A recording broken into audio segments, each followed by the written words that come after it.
সন্দেশখালীর শেখ শাহজাহানের বুথে বিজেপির দলীয় পতাকা লাগাতে বাধা বিজেপি কর্মীদের ওপরে আক্রমণের অভিযোগ তৃণমূলের বিরুদ্ধে।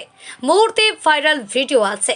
সন্দেশখালীর সরবেরিয়া 51 নম্বর বুথ শেখ শাহজাহানের নিজের বুথ।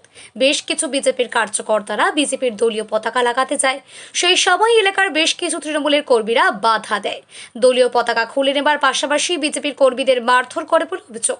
ঘটনাকে কেন্দ্র করে এলাকায় তৈরি হয়েছে ব্যাপক উত্তেজনা। বিজেপির দাবি তৃণমূল এলাকায় সন্ত্রাস তৈরি করছে। নির্বাচনের আগে এলাকার মানুষের মধ্যে আতঙ্ক তৈরি করছে তৃণমূল। পাল্টা সমস্ত অভিযোগ অস্বীকার করেছে তৃণমূল। বিজেপির গোষ্ঠী কন্দলকেই দায়ী করল তৃণমূল কংগ্রেস। নমস্কার, আমি সন্দেশখালী 3 নম্বর মন্ডল প্রেসিডেন্ট রবীন দাস।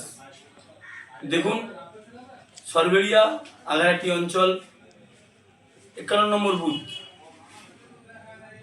শাহজাহান শেখ, আপনারা সবাই জানেন, টিএমসি সমাজ বিরোধী। সেই বুথে আমাদের কর্মীরা, বিজেপি কর্মীরা ফ্ল্যাগ পেট্রোল লাগাচ্ছিল। সেই সময় টিএমসির সমাজ বিরোধীরা আমাদের কর্মীদের মারধর করে এবং ফ্ল্যাগ পেস্টন ছেড়ে ফেলে দেয়। তাদের বাড়িতে গিয়ে অকথ্য ভাষায় মহিলাদের গালিগালাজ করে। আমরা পুলিশকে অভিযোগ করি, পুলিশ কোনো ব্যবস্থা নেয়নি।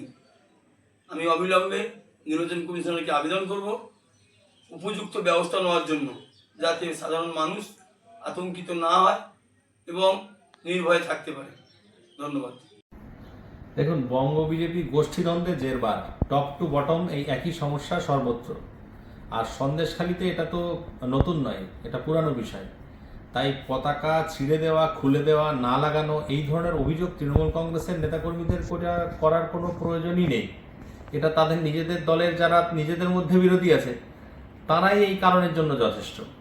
আর তাছাড়া বসিরহাট সাংগঠনিক জেলা তৃণমূল কংগ্রেস যথেষ্ট শক্তিশালী। বিশেষ করে সন্দেশখালীতে দলের সংগঠন যে জায়গাতে আছে, তৃণমূলের কোনো স্তরের নেতাকর্মীর এরকম মনে হয় না যে বিরোধী রাজনৈতিক দলের কোনো পতাকা লাগাতে দেব না, তাদেরকে কোনো প্রচার প্রচারণা করতে দেব না, তাহলেই আমাদের সুবিধা হবে। মানুষ তৃণমূলের সাথে আছে।